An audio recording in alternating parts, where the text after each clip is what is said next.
चलाने के लिए जो इस हथियार इस्तेमाल भाजपा कर रही है एनआरसी का, इसका वित्तीय भार इस देश की अर्थव्यवस्था पे कितना पड़ेगा, ये भी एक बहुत गंभीर मसला है जो लोगों तक पहुंचाना चाहिए।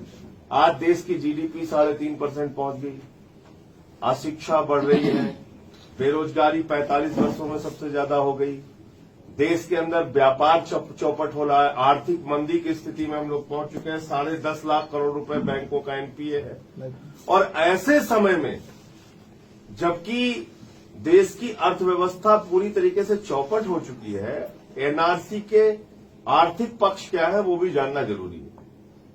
और वो ये बात है कि जो एनआरसी कराई गई असम में, उसमें खर्च हुआ करीब करीब 1600 करोड़ रुपए और लगाए गए 50,000 कर्मचारी। 2 साल में एनआरसी पूरा हुआ, अभी भी उसमें तमाम त्रुटियां हैं। अगर पूरे देश में एनआरसी करानी पड़ेगी तो लगभग 70,000 करोड़ रुपए तो खाली एनआरसी कराने में एक मोटा मोटा एक का ज्यादा भी हो सकती है, क्योंकि ये पुराना खर्चा है, आगे कराओगे तो ज्यादा हो सकती है। 70,000 करोड़ रुपए तो एनआरसी कराने में खर्च होगा। और 3 करोड़ के लगभग मान लीजिए घुसपैठिए आपको मिल गए इस देश में, जो भाजपा बार बार दावा करती है 3 करोड़ घुसपैठियां, 3 करोड़ घुसपैठियां, 2 करोड़ जो भी उनका फिगर है, मान लीजिए 3 करोड़ अधिकतम मान लीजिए उनका फिगर, मान लीजिए उन्हीं को सच मान लीजिए। अगर 3 करोड़ घुसपैठियां इस देश के अंदर मिल गए तो हमारे प्रधानमंत्री जी ने कहा है कि हम बांग्लादेश पर इसका कोई प्रभाव नहीं डालेंगे, हमारे विदेश मंत्री जी ने कहा है कि ये हिंदुस्तान का आंतरिक मामला है। तो इसका मतलब जो घुसपैठियां मिल गए उनको आप यहां से भगाएंगे नहीं, इसी देश में आप उनको रखेंगे, डिटेंशन सेंटर बना के रखेंगे। अब 3 करोड़ लोगों का डिटेंशन सेंटर बनाने का जो खर्चा है या जेल बनाने का जो खर्चा है, वो एस्टिमेटेड कास्ट होगी लगभग 10 लाख करोड़ रुपए। और ये मैं 2008 के आधार पर बता रहा हूं। 2008 में 3000 लोगों की जेल बनाने में लखनऊ में 100 करोड़ रुपए का प्रोजेक्ट लगा। अगर आप 3 करोड़ लोगों के लिए पूरे देश में जेल बनाएंगे या डिटेंशन सेंटर बनाएंगे तो उसमें करीब करीब 10 लाख करोड़ रुपए खर्च होगा। 10 लाख करोड़ रुपए, 200 एकड़ जमीन 3000 लोगों के लिए लगी, 100 करोड़ रुपए उसकी लागत लगी लखनऊ में जेल बनाने में 2008 में। अब अगर 3 करोड़ लोगों के लिए आप पूरे देश में जेल बनाएंगे या डिटेंशन सेंटर बनाएंगे तो 10 लाख करोड़ रुपए लगेगा, और कितने हजारों एकड़ जमीन लगेगी उसकी भी आप कल्पना करिए। और 3 करोड़ लोगों को जब आप डिटेंशन सेंटर में रखेंगे, 3 करोड़ लोगों को जब आप जेल में रखेंगे तो उनको बिजली फ्री, उनको पानी फ्री, उनको शिक्षा फ्री, उनको चिकित्सा फ्री, उनको इलाज फ्री, उनको दवा फ्री, उनको खाना फ्री। और जब ये सब कुछ आप करेंगे तो 3.5 लाख करोड़ रुपए उनके एडमिनिस्ट्रेशन पे प्रति वर्ष खर्च आएगा।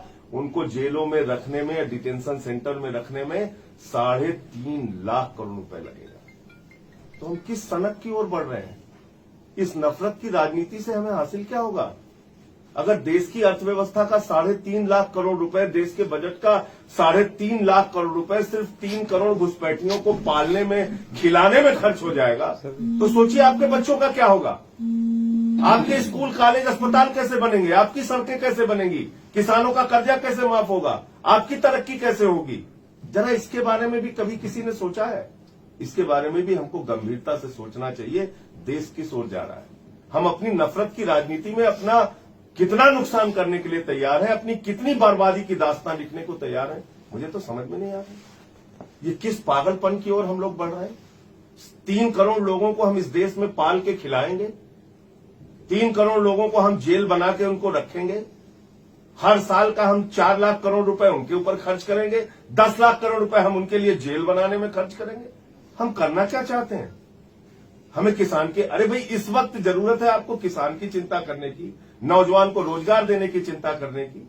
आप तो कई राज्यों का बजट सिर्फ इस सनक में खर्च कर देना चाहते हैं,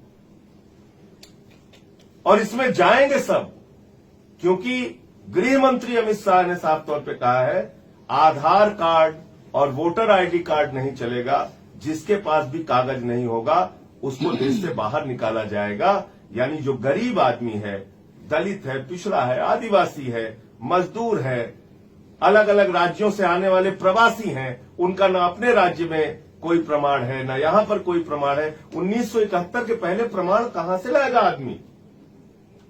कैसे वो अपनी नागरिकता साबित करेगा? तो इसलिए पूरे देश में एनआरसी अगर लागू हुआ तो एक अजीब कोहराम की स्थिति पैदा होगी। ये बात हमको लोगों को समझाने की जरूरत है। इंकलाब जिंदाबाद।